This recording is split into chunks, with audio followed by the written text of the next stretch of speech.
they feel punishment, slave. I sometimes scream out, no. When really they mean yes. Yes, yes! And this is why we have the safe word. Until we hear the safe word, we will not stop. She's not a Christian!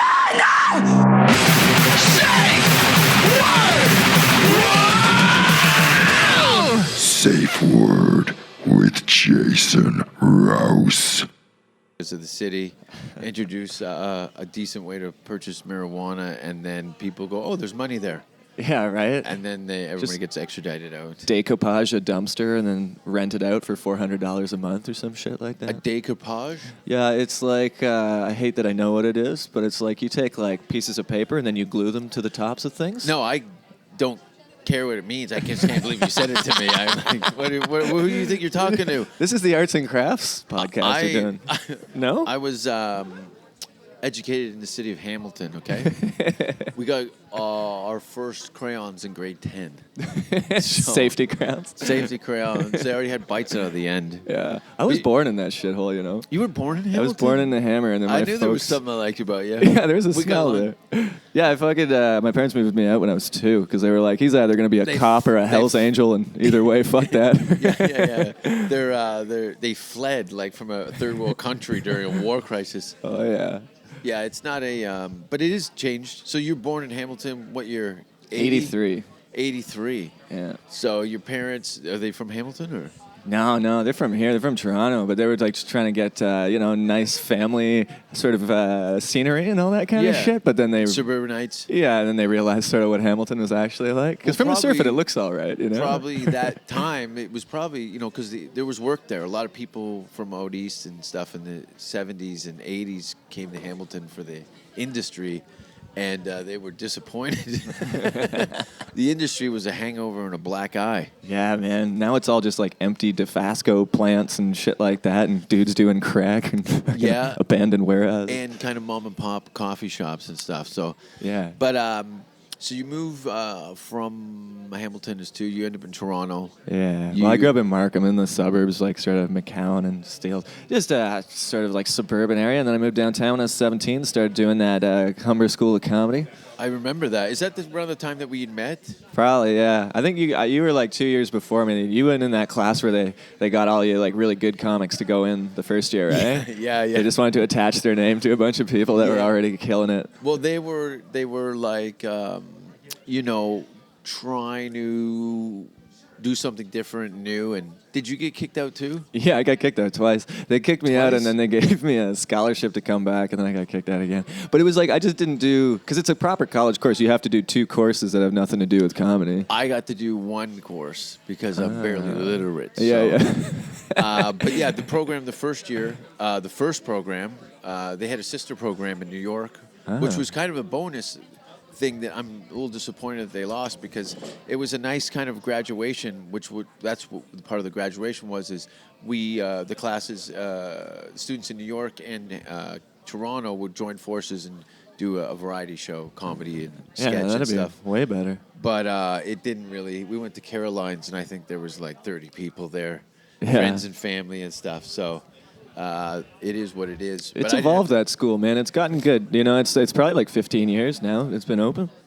And they're pumping people out. Every major like sort of Canadian comedy award that gets done up, it's like 90% of them are people that have gone through Humber. All these people talk shit about like comedy schools, but I think it's like why every other art form can you have an institution for higher learning, but you can't with comedy? Like you can do it with jazz. There's courses on fucking hip hop. There's courses on The Simpsons. You can't have a course. Because I think people label it under that you're going to learn how to be funny. Yeah, right. All it does is if you have a funny bone, it just kind of helps give you a broader skill set on writing and performing and things like that. And all aspects of like television and film and things like that. So I love when people hate learning that stuff. It's like, fuck you, I don't want to learn it. I know everything. It's I'll learn on my own. My path is right. Yeah.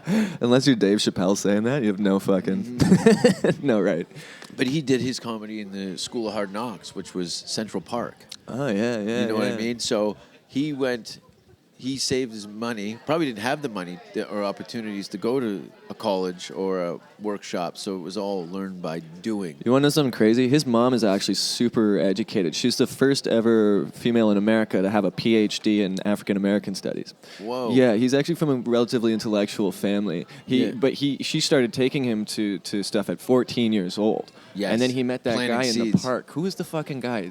Yeah, There's a video. He's a famous comic. I think he's since died, but he would do shows, stand-up shows in Central Park, and kind of was mentoring Dave Chappelle. That's right. I'm trying to remember the name of the fucking guy. Yeah. But have you seen that video? It's crazy. He's got like 1,000 fucking people in Is there a Central Park. microphone, or is he just yelling? Yeah, he's just yelling, dude. And it's dirty shit, too. It's not like I was expecting him to sort of be doing New like... Yorkers, huh? Well, you think there's like children everywhere or whatever. You think he's going to clean it up a little bit. It's like, nah, man, he's straight talking about his dick in the middle of the day in Central Park, just yelling. Yeah. And thousands of people, literally. No one's freaking out because they've seen 3 of them on the subway on the way down to the show.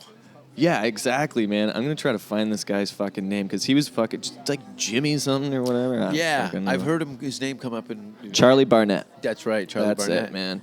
He got offered a position audition at Saturday Night Live and didn't go because he couldn't read. What? Yeah. That's you. That's what happened to you too, right? No. I came in because I had my own shit on my face. Hello, Mr. Michaels. I'm like, this is my new character. It's called Dog Shit Donnie. And all he does is stand here and melt. Yeah, right? How can we contemporize that for TV, Jason? Let me see. Is he wacky? Oh, is he ever? Sometimes. Sometimes he just spins around and people run with his hands out. Always trying to kiss people's moms and stuff with his shitty mouth. All right, you're being gross now, Oh, Bryan. I'm sorry. So you come to Toronto, you go to Humber, you Yeah. get out of Humber, you go on to just start doing the comedy. I was just doing comedy What around were here. your kind of regular beaten pat? Like, what were your 3 major rooms that you were doing in the first few years? Well, I started doing what's now the Underground Comedy Cafe, which is Joey, who Puff Mama, Yeah. who runs that place. And so it was weird, man. I went to Vancouver when I was about 22, and I was like drinking real hard. I was drinking like 26 of Jameson a day. and What then year beer. was that? Fuck, dude. I'm 10 years ago, literally. Okay. So 10 or 11 years ago, and 2006. sound to that effect. Yeah, I just had come back. Oh, yeah. I moved back I left England around that time. Yeah. And you'd moved out west. Yeah, I went out there. Are you for the running from me, summer. Bryan? As much as I can, yeah. Fucking dumb, man. I went out there and then I just sort of left myself alone. And when I left myself alone, I just started writing comedy like crazy. I was like, I'm going to take this seriously. And I got home and then sobered up a bit. And then came home and then Joey gave me the show. So I just started working on that.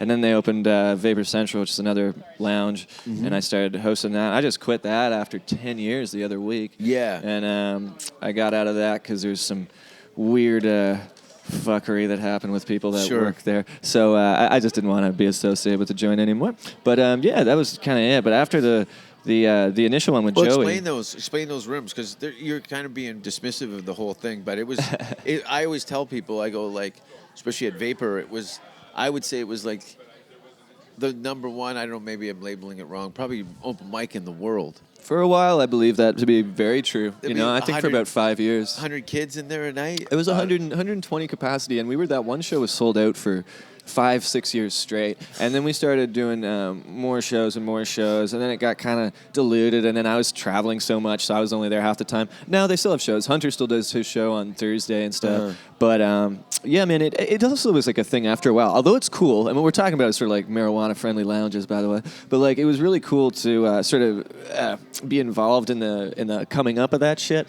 But that whole industry's been very corporatized and softened up, and it's not as dangerous as it used to be, and it's not as fun, quite frankly. So Yeah, I well, fucked off. you grew out of it, Bryan. Yeah, it got boring, and You started to see the things it wasn't offering you anymore. It's the same deal, living the same fucking day over and over again. You know what I mean? And comedians, I like to think that we like to change. Yeah, I like to travel, man. It's the biggest thing, and these fucking guys like get so try to be like, oh, I'm the king of the Toronto scene. I'm the king of the Chicago scene. who It's like, cares? think about the world. You know what I mean? Totally. I've always, I try to explain to some people that are bitching and complaining about their careers in this country, Yeah. and I'm like, raise the bar. Yeah, man. Like, are you seriously going to limit your career to the politics of Canada? Yeah. And the industry, because you're finished.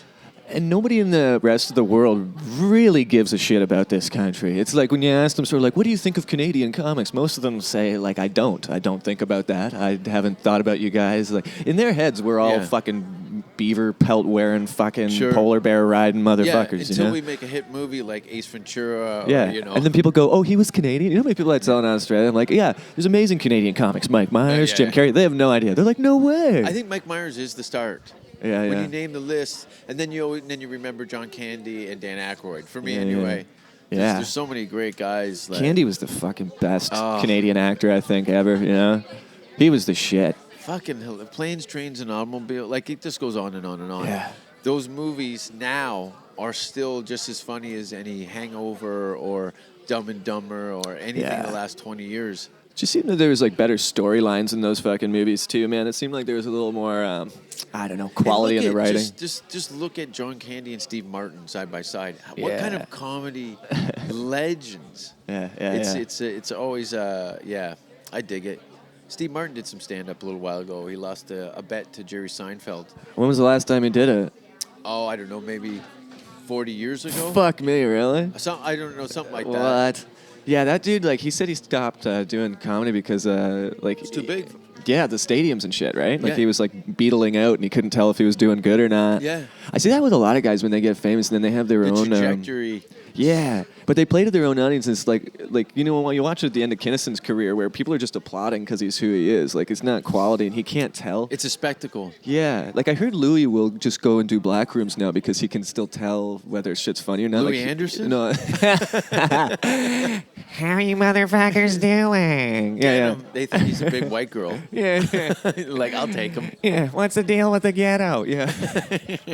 Fucking Louis C.K. When you did that, I could feel a handgun down in front of my pants. He's funny, Louis Anderson. Remember that fucking Life with Louis? That was good shit. Oh, Louis great. He's very underestimated, and I'm a fan. I'm a fan of Louis Anderson. Here he gives great back rubs too. I heard, but he doesn't use his hand. He just rubs his cock up and down the small of your back. Right. Gets those knots out. I let him put it on my back once, just for the story, just so I'd have an Edinburgh show next year. This is where Louis touched me. CK? No, Anderson. How many conversations do you think are going on like that? Fucking dudes talking about Louis, and in their head they're just like, "Oh, Louis Anderson, yeah." There's so you come. Who were kind of your peers? I'm gonna maybe name a couple of guys. You can tell me. Like Hunter, Mike Reed, the kind of 420 kids that kind of came out of your generation. I don't know that, anything. But your friends smoke pot. A couple of them, man. I don't know. I don't really try to. I don't know. Whoever like sort of came up in that scene, the whole idea was just that nobody would give us places to play. Yeah. Specifically, that's why I went to gay bars in the 90s. Yeah. No, I did. I started going to gay clubs that had stages. Yeah. And book my shows, and then I would put myself somewhere in the middle and bring out a gay-friendly headliner. Yeah. And they would close the show, and it was busy. Yeah, man. And they were great. But so you started do it yourself. Yeah, the old guard kind of wouldn't let us up, and so the Joey specifically at the Underground was one of the ones. Like, she just gave me the time. She just let me go up, and like, I mean, especially when you're first starting comedy, I think that's a good thing. Is like to sort of do as much hosting as you can, because where the fuck else are you gonna get like 40 minutes of stage time a week, kind of thing? Yeah, and not only that is you get to go in between acts and regroup, and okay, make some notes. Oh, I'm gonna try this later in the set. There's some things I enjoy hosting like amateur nights and things like that. Yeah. But as far as me being an ambassador to a Friday night show where people have just finished dinner, I can make the transition, but I'm so flippant when taking a hard left that it leaves room for discussion with management. Yeah. But I mean, that's sort of, if somebody's hiring you, that's what they're getting involved in. I mean, I don't think anybody would hire you with looking at your stuff and expect you to fucking be clean or something. No, or maybe 15 years ago when I was kind of in the cusp of either middling or going to headliner or becoming side-moded to MC. Yeah, yeah. But he also likes one of those things where if you get real good at MC and then they're always That's putting why I you as did an it so MC. badly. Yeah. So I always found it was like better to like move up in the like I mean get the stage time and try the jokes out, but still when you're MCing it's hard to get a gauge on the joke if it's like if you're middling or whatever, it's everything's set up, it's nice. The environment like when you have to fucking pull them in and then put the joke on, it's not necessarily always a great representation of how the joke would be in a headline set. You know what I mean? Uh-huh. So, but yeah, no, those places were a lot of fun, and I'm glad it blossomed into this whole thing. You know what? Einstein's. Have you ever done that one before? I was like, That's an awful room. That place started, I think, a week before I did comedy. Yeah. I think because I can't believe it's still going. How the fuck does that still go? It's going. It's 20 plus years. Oh God. 2 decades. And not one good show. That place There's is the been worst. moments. There's like huge because we were going there every week. It was like the Sunday spot, the kind of purge, and the waitresses would walk in front of the stage. But in New York, that's a lot of the spots are like that. There's a waiting list, So, but yeah, it was fucked. There's a bunch of fucked up rooms, but. It seems to be more rooms, way more rooms than there were 10 years ago. Yeah. Oh, man, it's crazy now. And I think that's a lot of what it is.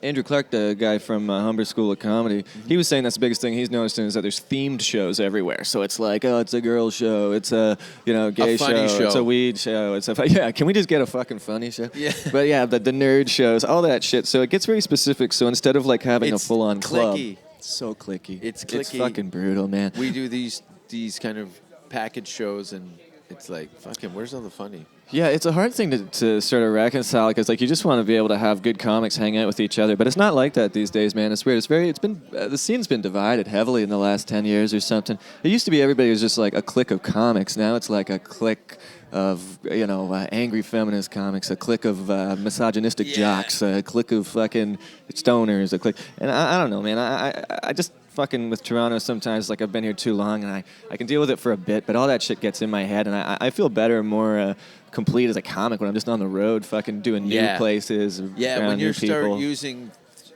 reoccurring things as points of reference, then it's time to get away. Then the habit forms, and it just becomes gross. Yeah, it feels like fucking, I don't know, man. And like we were talking about before, it's sort of change should be a good thing for a comic. We're shut-ins. Yeah. I'm a shut-in. Yeah. I just want to be a shut-in and do comedy. Yeah, that's what I do all day is I shut myself in until the night comes, and then I scuttle into the street. I turn into fog and then go up into a tree. I don't like it. Like the day people and the night people. Oh, daywalkers, Yeah, the worst. daywalkers are the worst. Fucking disgusting. Yeah, it's a weird. Where's the bank? Yeah, you forget sometimes when you get on stage, and then like you're like, oh, these people get offended when you say fuck, and you forget like, oh yeah, she's been in an office for the last hasn't heard the word fuck in like a year. She's a kindergarten teacher at a Christian school. Yeah, and you're up there going, what does your beaver look like? Yeah, right. The second you get on stage, can I wipe my golf shoe off on your fucking clit, my lady? Yeah, it can be a little excessive, can't it? I don't do that kind of stuff. I like to ease them in and then smell their hair before I leave. Oh, man. The worst visuals. Sometimes your visuals haunt me for days and stuff They like do. that. I'm going to be seeing someone fucking grinding a golf shoe into a clit in my head every time I go to sleep for the next month. Yeah. It's like someone took a meat tenderizer to a rabbit's foot. That's what her Beaver McNeil looked like. Ew. So you come out, you finish Humber. I finished Humber. I went to Vancouver. I sobered up. I came back. I started doing the weed shows with Joey. And then that blossomed into another show. And then I did that.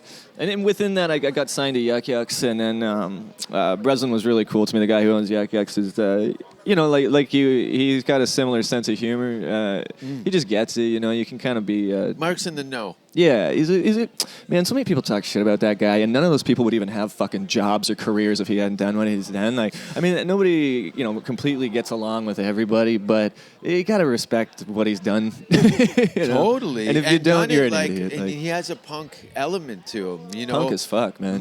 Mark Breslin is punk as fuck. Yeah, man. He, he told me, he goes, no, I wear suits Because it's the uniform of the enemy. That's what he told me. Yeah, he goes, you get a lot further into enemy lines dressed like them or something like that. Yeah. And then he held up his web finger, and then I passed out. My nose started bleeding like scanners. Yeah, man. You're working with B.J. Woodbury. I did the worst tour with BJ. Did you? Fuck, man. He was the first. I've had mixed situations. He's very one way or the other. Yeah, he's a wild cat, man. He drove this little red convertible. What? We're talking about like a 400-pound grizzly man. Yeah, he's a large man. But a Miata. He looks like Roy Nelson. He looks exactly like fucking, from the UFC, Roy Nelson. But to add another 150 pounds and about 6 inches of height. Yeah. He's got hands like, anyway. So BJ pulls up, the sunroof is down. It's like +5 in the fall. I get in, it's freezing. And I'm like, sweating buckets probably. We're shoulder to shoulder in this it looks like a Hot Wheels car. And I'm driving, it's totally uncomfortable. And I'm just like, of course this is happening. Right? And I go, do you mind if I stand up and take a piss out the back? Yeah. He goes, I'll stomp on the brakes and snap your fucking back on the windshield. And I'm like, and? So he was in a good mood that day. Yeah. Oh, yeah, some funny stuff. Well, here's the thing with Meyerhog where he fucking crashed the car and then he wouldn't let Meyerhog drive. He crashed the car, separated his shoulder, and then he made Paul pop his fucking arm back. No, he didn't. Yeah, he's yelling at him. He goes, Opener! He's calling him Opener, didn't know his name or anything. It's like, pop my fucking arm back or some shit. So he had to like pop his arm back in. But he crashed. They were driving through the goddamn Rockies, I believe. I drove through it. He was a vegetarian when I was rolling through. And he doesn't drink. Yeah, but I mean, he's full of shit a lot of times too. He told me he was a fucking like brush pilot and shit too. Oh yeah. Yeah, but that dude, we were driving through, and he was fucking vegetarian at the time, I guess. But again, we're talking about 350-pound man. I doubt he was a vegetarian, but he's just yelling at this fucking poor girl who was working at Subway because she touched meat with the plastic gloves that then touched his sandwich, and he's just fucking, what the fuck, you little fucking bitch. And I'm like, yeah, we're in like rural fucking BC or something. And I'm like, this isn't cool, man. The plastic on the sandwich. Well, she was just wearing gloves, and she had made my sandwich, which had meat in it, and then she went and made his sandwich, which had veggies, and I thought he was gonna fucking kill it, and I was like, dude, this isn't cool. We need to get the fuck out of here. You know what I mean? Smoking all my weed, eating all my food. I'm making like a third what he was making. You know, all that kind of shit. So they put you on one tour with that fucking guy, and that's what that happens when you get signed to Yucks. You get one tour with BJ. They see if you can fucking survive. Oh, I've been on. Kids come back with full beards and patches over one eye. I was there. Don't look at me. Close the light and I'll tell you the story of Saskatoon and how I lost the eye. Yeah, man. You get a lot of those dudes when you first start with Yucks, but they seem to be all right. Like, I mean, I work with the other side of the fence now, and it's been fun, you know. Like, I liked Yucks for having a little bit more leeway with what I could say, but I think a lot of the shows are organized better on the other side of it, but again, you run into the censorship on the other side from time to time. Yeah, isn't it? It's our venue, our morals. Right. It's fucking kind of ridiculous because if you hire someone for something, then you start telling them how to do their job. Yeah, you know you're what I mean? a bartender who counts beer bottles. Yeah. And you're going to give me your perspective. You're going to be gone in 6 months anyway. You think you're a comedy person? No, you don't know shit. Yeah. You're going to be traveling in Tibet trying to get laid in 6 months. You know what I mean? If you're lucky. Yeah, if you're lucky. Tibetan boy. Yeah. But yeah, after all that crap, lately it's just been, after all the stuff with Yucks and everything, just started hitting Europe. And then Oz. I've been going to Oz the last 3 years. That's been sweet, man. Yeah, that's cool, man. Yeah, like, man. Just for the winter. Get New my Zealand? skinny bones out of here. No, not New Zealand yet. But Oz, I've been doing a lot of cities there. Perth and Sydney and Melbourne. How long do you usually go out? 3 weeks? 3 months. I've been doing 3 3 months months because, I just get cold, man. I don't like the cold, dude. I hate it. Oh, I'm you're from skinny. Canada. You must be used to it. Yeah. Yeah, like I was born under an igloo or something. Like, and everybody thinks people from Canada like the cold. It's like, no, just fucking deal with it. You know what I mean? yeah. Until you can get a green When I'm card. in California, I just like to pull out a tray of ice cubes and just start licking them and singing fucking "Oh Canada." No, I don't like it. I never got used to it. I never liked the cold, you know. Yeah. No, I can't stand it. In Oz, like their summer is our winter and vice versa. So it's like, it gets really fucking hot. Like I was saying, it was 46 degrees Celsius that one day. I thought I was going to fucking die. And then you're like doing shows at night. Is it dry? It must be dry, eh? Parts of like one side of it's dry, the other side of it's like a fucking tropical rainforest. It's super humid, you know? The fucking bats too. Oh my God, you'd be in bats? heaven. There's bats everywhere. Oh, you'd be horny the whole time. They're huge. They're huge, dude. They fucking Fruit bats? Okay, you know how like we see the bats and it's like, oh, they look like flying mice. Like the closest Rats. animal. Yeah, no, these are like flying foxes. Like they're the size of fucking dogs. Do they have longer snouts? Yeah, it looks like a German Shepherd with wings flying around at night, man. And you feel like the Same wind tail. coming up. Yeah. But there's thousands of them. Thousands. I'm not exaggerating, man. Like you'll Do look they up. eat them? Can I you eat don't bats? know. I know they're like disease. I guess like eating a rat. They got a lot of disease, I think. But like, yeah, they come close, man. Like they My swoop disease down. is against their diseases. We'll see who wins. Yeah. See if you can beat AIDS, bat. Rouse AIDS. Yeah, man, but it's the wildlife is great. They're nice, lovely people. I mean, it's like Canada. You can tour there steady for 3 months, and then you got to find over. something else Yeah. to do. But yeah, it's a beautiful place. People are awesome. They dig you there. They're filthy. They have no political correctness really there. Yeah. No, I've seen some viral videos of racist rants of people in like restaurants and shit Oh, they like get pretty that. racist, man. Like, and it's weirdly accepted in a lot of ways. Like sometimes it's not, like in some of the cities, but for the most part, you'll have someone talk about an abo, which is what they call Aborigines people and stuff like that, and very casually drop like racism That's what I like call that. the joint between my forearm and my upper arm, Yeah. my elbow. Why would they make fun of It elbows? doesn't make sense, does it? But that's what they say. Yeah, they fucking they get pretty. You almost got in you. Yeah, they get like weird racist with colors because there's not a lot of different colors. They killed all the other colors. Yeah. there. It's 22 million people. 20 million of them are white. I think about 1 million are miscellaneous races and the other million are Aborigines. I believe that's about right. About 100,000 Italian. Tropical whitey, buddy. Yeah, they call those guys like Mediterranean styles. They call them wogs, like WOG. I've heard of I thought like WOP, like we call like Italian No, guys. woggles. Wog. Yeah. Like that's woggle, what, like blackface woggle. Woggle. no, but not like woggle. But I guess maybe that is where it comes Yeah. from. I don't know, man. But yeah, I've heard of wog before, but it's more of a. I think there's a kind of those dolls, those blackface dolls and stuff. Yeah. The ones that you have at your house. Aw, my mom gave them to me. That rebel Those are flag antiques. Over your bed, yeah. Oh, it's a family heirloom. Let it go. Let it go. Did you ever see those fucking things people still had on the lawns and stuff? They had like the little jockeys Oh, I with the still black see them. guys on. I I still know, see man. them. It's Yeah, fucking nuts. Like, what are you doing, dude?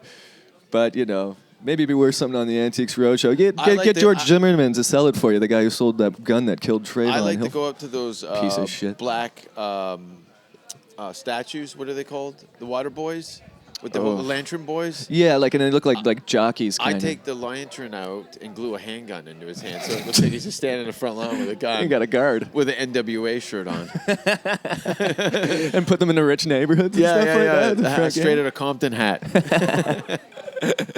Yeah, man.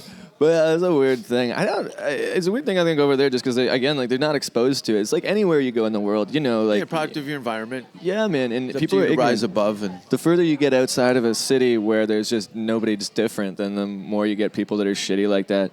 But, having said that, Australia's also like a super progressive place with a lot of shit, and it's beautiful. Everybody's healthy as fuck, dude. Yeah? One of their biggest import-export problems with drugs is steroids. So, yeah, man, like fucking Stallone got busted there for human growth hormone and Yeah. shit like that. There's so much fucking roids. Like, you Is there a walk lot around, of jacked people? massive. Yeah. Well, it's the 80s. Yeah. Late 90s. and you think Or too... early 90s, yeah. They got culled too, right? So like these guys are the descendants of prisoners, but they also had like a 1 in 3 chance or like a 1 in 2 chance of dying on the boat ride over. So the people who made it would have been like really strong genes Yeah. and all this kind of stuff. So the guys over there are jacked, and the girls are all fucking hot. All fucking there's like 2 or 3 of them that aren't 10s, I think, in the whole fucking country. Really? Oh yeah. How come they sent all the pigs to London then?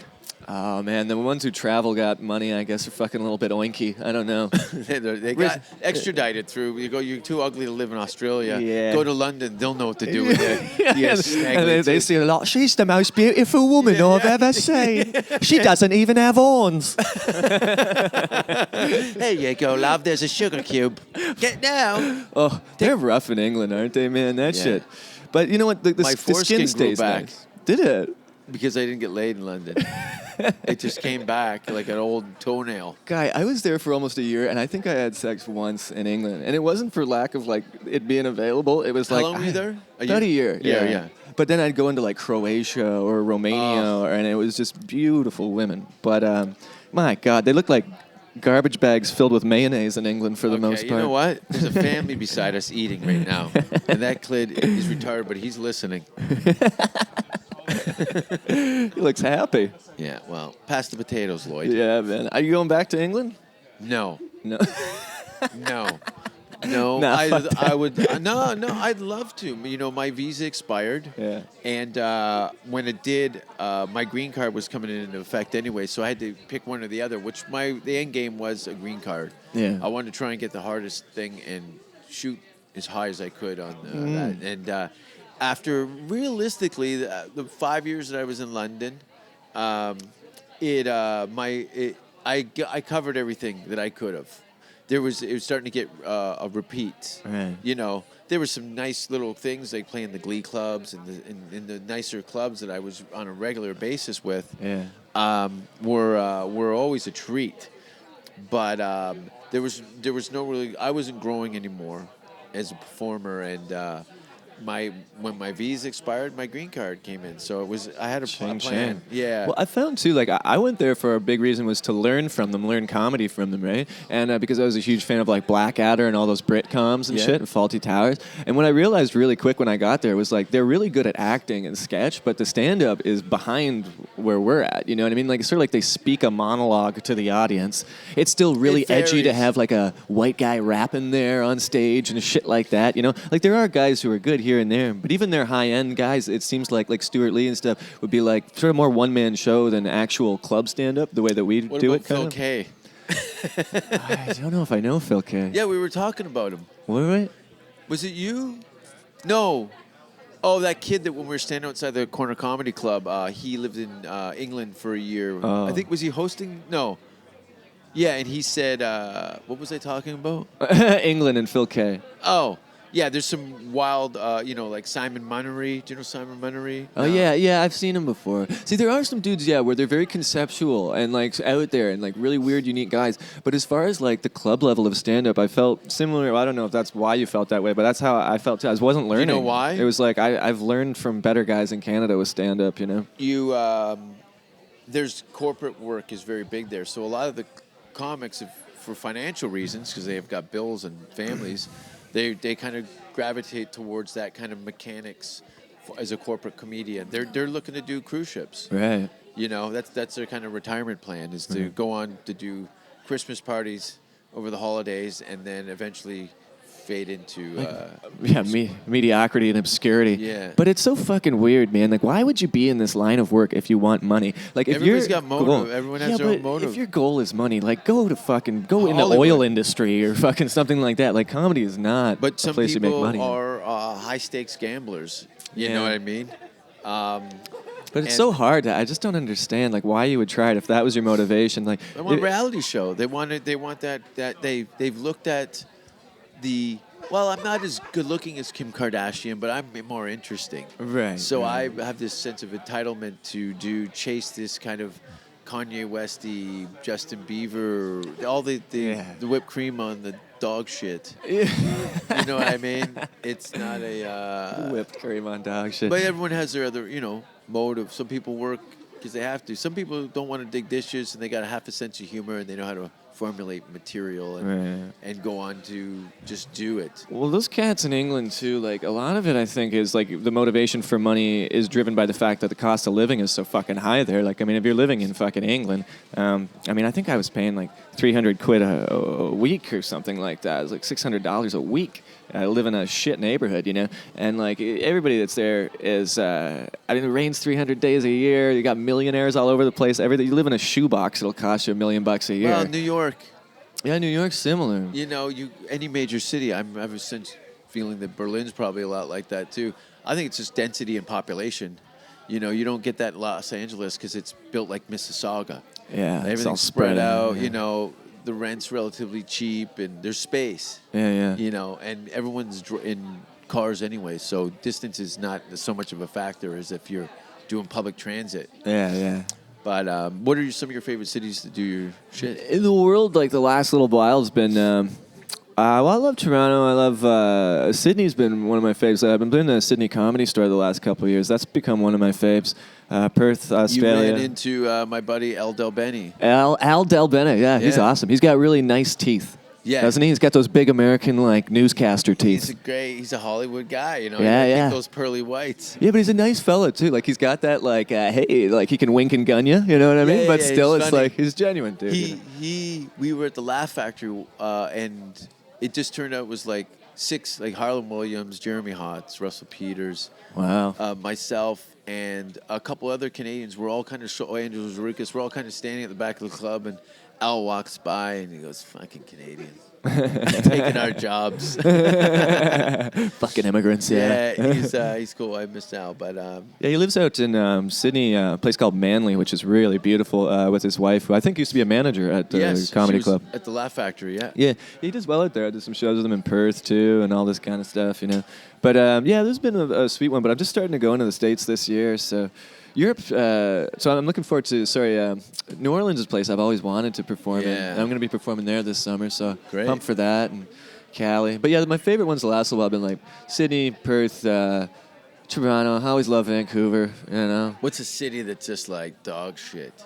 Oof, like Outside of North America. man, there's a lot of them in England. Like most of them. outside. Oh yeah. But like, yeah, but sometimes they can be great shows in these shit towns. Yeah, weird. Looks like you're like driving into Middle Earth in some fucking weird little rock hut or something. Yeah, I've done shows in castles, churches. Yeah, they're cool literally. as shit. Like one of the worst cities I think for it has been Vaughan. Yeah, any suburban ones. I hate the fucking suburban clubs. That's where I'll fucking go with that. Because I can get on with people in most cities, but like, fuck, you get into... I got nothing to relate with you if you fucking go to bed at 10 p.m. and fucking, you know... You never had a drug problem? Yeah, we got nothing. Never hit in a common. woman in public? All the good stuff. That just happened, didn't it? Our prime minister got in trouble for lightly elbowing a woman's titty. But that's the thing, though. It wasn't an elbow. Yeah, right. It brushed her with his elbow. Yeah, it was like, no, it was like, it looked like curling. His trajectory, and then it wasn't like he was aiming for her tit. Oh, yeah. She's just a cunt. Yeah, and did you see what the fucking opposition, Thomas Mulcair, started yelling at Trudeau? He's like, "You would hit a woman in public. Oh, You're yeah. pathetic. You're pathetic. You You're know like, what? you Trudeau should have motherfucker." walked over and knocked that guy out and goes, That'd now be there's sweet. 2 girls crying here today. Spitting her fit. And one of them's got a gray beard, you pussy. Yeah. Yeah, he fucking really went to town and tried to just like assassinate him. But I think he's one of those dudes who like the guy from the NDP is like the guy who got in a fight with the coolest guy in school and lost. You know what I mean? And now he's trying to get any little thing he can on him. He hits girls. Like, no, he doesn't. Shut up. You lost the fight. Yeah. Bitch. I would like to see, I think the voting system would be a little more intense and to the point if Trudeau started sucker punching people randomly in the House of Commons, you know. Yeah. Or not sucker punch, maybe a left-handed slap to the face. Yeah. Left is fair. Left is fair. Left is fair. See, yeah. a lot of people don't know that about me. I'm fair. Take my rings off and I hit with my left. Yeah. Remember Chrétien, though, like the prime minister 2 prime ministers ago, he had like multiple times people tried to like put pies in his face and he like punched them out and shit like that. That guy would fucking get in a fight every week. Was he French-Canadian? Yeah, he was. That's what happened. They love to go, man. I'm not going to get You know they're the descendants of soldiers and whores in Quebec? So here's like the initial... Is that still a restaurant? Yeah, it is. Soldiers and whores? Oh, my God. The best salmon. Yeah. They would have. Initially in Montreal, they had a bunch of French soldiers there and stuff like that. And they were like all sort of like ditching out on the army and shit like that because it was really cold and stuff when they were fighting the British. And there was no women. So what the French king did is he sent 3 boatloads of whores called the King's Girls over to Montreal. How many are in each boat? Oh, man, I'm trying to visualize this. Enough to feed a family for sure. From behind. But they came over, and then like by rank, the guys got to choose the hookers and stuff as wives, and that was the initial population boom in Montreal. It was soldiers and hookers. So that's why they're all hot and have facial scars. For a hooker to be chosen as a wife, yeah, you're kind of really taking away her independence. That's like Pretty Woman. Yeah. You ever kiss a hooker on the mouth? Yeah, but just tongue, no lips. All right. And what about women? That's gross. No way. Ew. What am I in grade 4? Fuck that. Speaking of. kids just rolled into this place. It's gonna bang that kid's bangle. I think you have to. Don't you have some kind of court order? We have to get out of here now. That's when my hand's sweating. It always knows that when I get Your ankle bracelets beep. beep, beep, beep. It sprays out the smell of Skittles. That smell, mommy. No, Brendan, no. Candyman can. Beaten off. Candyman can. Ooh, yeah. We're on a pretty crowded patio right now. Yeah, filled with fucking PC hipsters. I'm surprised we haven't I'm been kicked tired out of yet. walking into I said this before and I'll say it again. I'm tired of walking into a public place and realizing I could kill everybody in this room easily. Yeah, isn't it weird? I could throw... I don't even want to get into it. Yeah. I'm just picturing you fucking throwing hot cups of coffee in people's faces while you cry and scream. Picture it. Watch this. Get your phone out. We're about to make 10 grand on America's Funniest Home Video. Is that shit still around? Because, like, America's Funniest Home Videos is essentially like YouTube, isn't it? Yeah, it's outdated. Even ridiculousness. And Miss Saget, though, that was good stuff. that was great. Because every time they cut the commercial, you'd hear the beginning of him saying, fucking cunts. And we're back. I love the first time I ever found out that he was dirty because I was probably in my 20s before I realized he was a dirty comic, you know? That was cool. He was a comic. Yeah. That was like And finding then out all the it's, wrestlers were on drugs, too, you know? You're like, wait, but he's so clean. Yeah, he seems yeah, so yeah. healthy. It's like, at nah, this. roids and coke. Yeah, that's how. Who starts off their job with jumping over a fence and screaming at somebody? That's a wrestler. Ah! Yeah. Oh, I'm totally relaxed. I know exactly what I'm doing. So many of those guys died, hey? Did you ever watch wrestling when you were a kid? Did I? Yeah. Yeah. I was in it for maybe about 6 months, Yeah. like 86. Like Warrior Hogan kind of era? Yeah. Yeah. Yeah. No, I was even Andre the Giant Hogan, Oh, wow, yeah. and saw that, and then these celebrities and athletes would start making camera. It was like Insane Clown Posse, I think. For a Yeah, they bit. wrestled for a while. Yeah, there was like a bunch of just. I think what's the transvestite basketball player? Rodman. Yeah, He wrestled. He wrestled for a bit.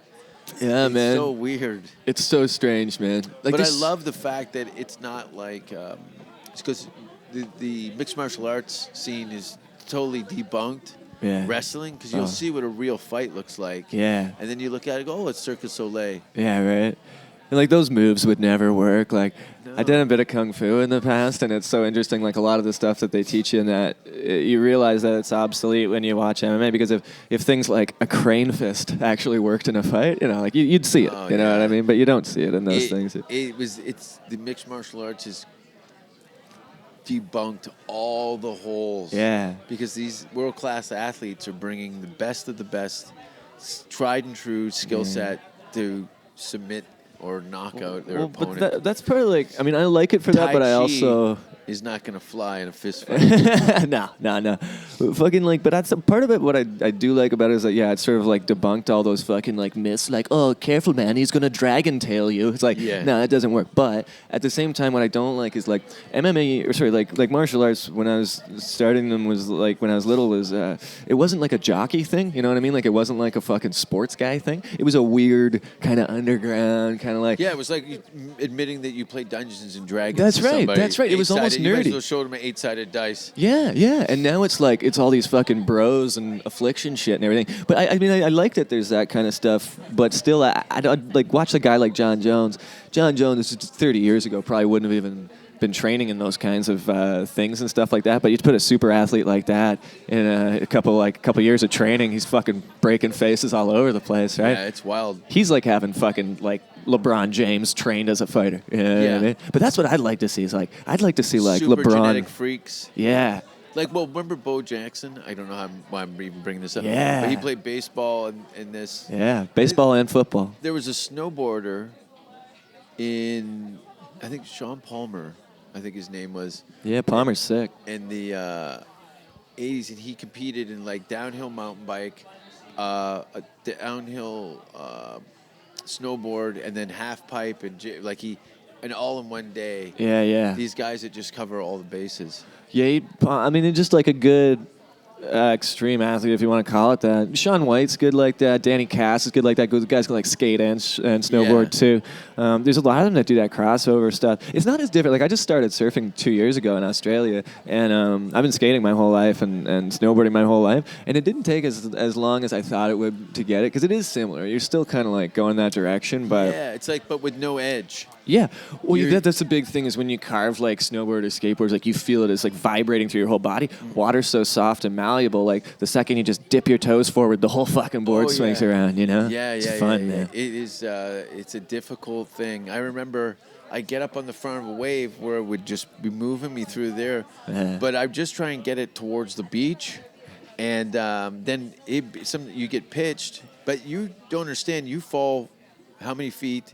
And then the wave comes over you another feet, and then all of a sudden you're 10 feet underwater, and you just stepped off the end of a coffee table. Yeah, it's a wild thing. People don't understand that in the waves, too. It's like what's in the waves hurts like hell, too. Like there's all shells and sticks and stuff Syringes, inside the water. condoms. Yeah, depending on the beach. Yeah. But no, it's fucking I understand why people dig it and it becomes their life, but I'm fucking so glad I didn't grow up next to a beach surfing, because I would have got nothing done. Like I wouldn't. It's man. very zen kind of experience. It's easy to get lost in it and just be like a surfer dude that, does a regular job and then hits the beach every day. But I mean, it's a great way to live a life, but I got shit to do, you know what I mean? Like, I don't like the water that much. Is it cold? I'll be over here eating a mango. Yeah, right. Can someone pass me my rolling papers? That's why I like Oslo. Some of that water too, man. It's just it's like bath water, and you go in it. It's fucking so gravy. Even like when it's warm in the summer, I don't like cold water, man. I don't like that shit hitting my body. Well, you're thin person. You feel. That's a nice way to put it. Thanks. Yeah, no, like myself included. I'm like, why are you complaining about the cold? Because you're 380. Yeah. And 200 of it is fat. I know. I got friends that are like big fat guys that in the winter go outside for cigarettes and like a t-shirt and stuff. They're like minus 30. Shuffling across the sidewalk in flip-flops and a towel wrapped around their head. Yeah. It's a little nippy out there. Fuck, I wish I was a fat guy for that one reason. For the winters. Yeah. Well, that's the thing. You can blown out for the winter, but then you got to work it all off in the summer. Right. I usually just now I've been trying to lose weight now. Yeah. Is I jerk off in a garbage bag. Try to fill it up. No, it's gross. Drop all the water. I just do it. I keep whacking it until I'm almost about to come. Right. But I sweat because the bag's tied up. I'm in a bag. Oh, you put a bag over your head. I'm in the bag. We're talking about a plastic bag or a full garbage bag. Oh, the whole body's in the bag. I'm a hole in there. It's blacked out. I'm hunched over. That's why that garbage bag was in the sauna this morning. Well, it's in there because that's how I make love. I don't want to be anywhere and I don't want to see anything. I just want to feel the touch. Fuck like a raccoon in a garbage bag. Well, what I do is, do you want to hear this or not? I'd appreciate it. I mean, I'm not here for nothing. I don't know. How many times do you think you can beat off in a sauna without passing out? You wake up, you got a big white burn mark on the side of your face because you're hunched over in the rocks. Look like Dark Man.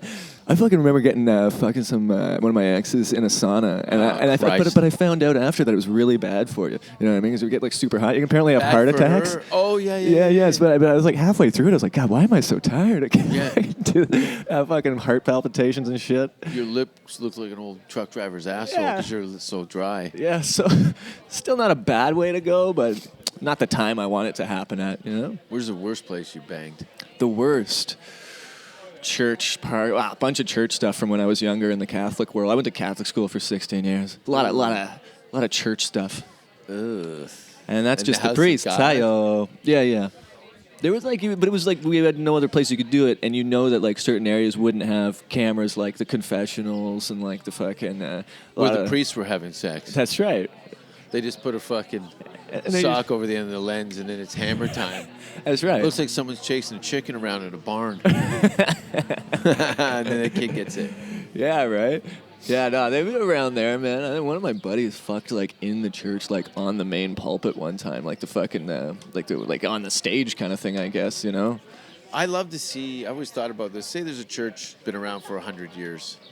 So there's a single camera shot, and it just films for 100 years. Yeah. And to see how many people get banged in that church, murder, drug deal, it's not the place that they think. It's like any other place on this planet. Somebody came in it. Right, yeah. Probably more people than not, you know? It's a weird thing, like, or more people than you think, rather. But yeah, it's a weird thing because a lot of those priests, most of them just have sex with, like, you know, people, you know what I mean? Like, I had Or three... a skin knee.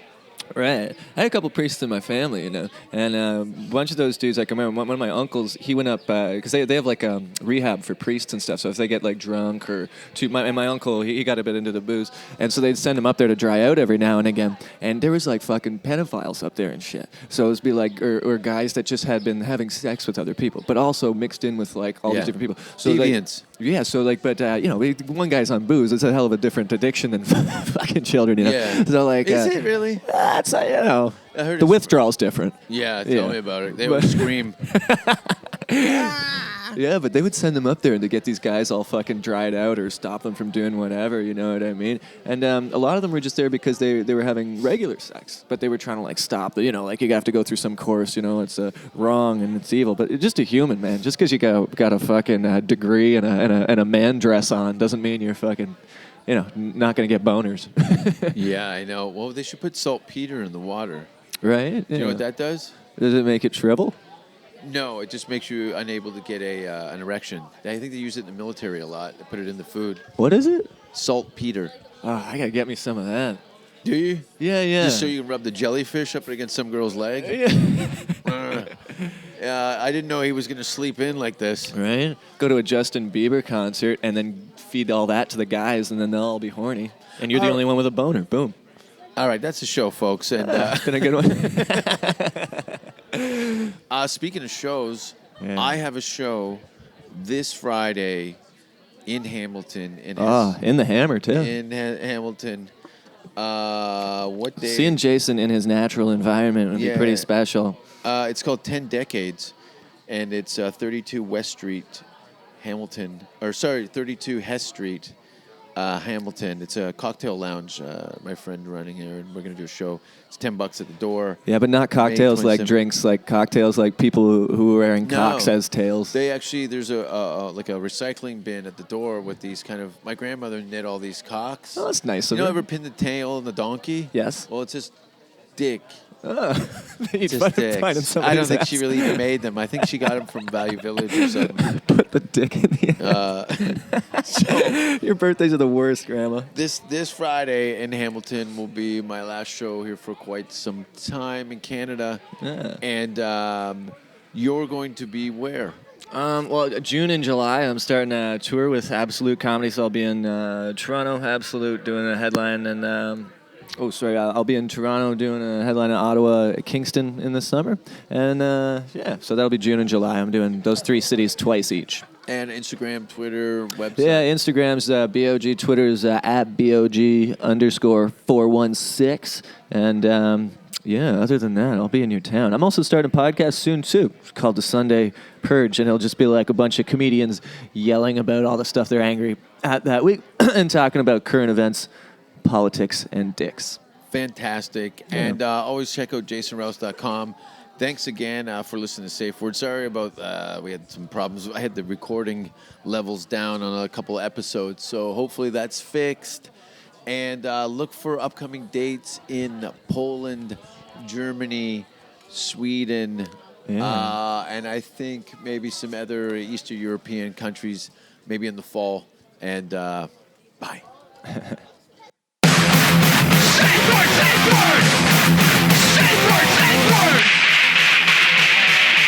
Don't kiss me on the mouth. Don't ask if you're hurting me. And if you hear the safe word, stop what you're doing immediately. Do you have pantyhose?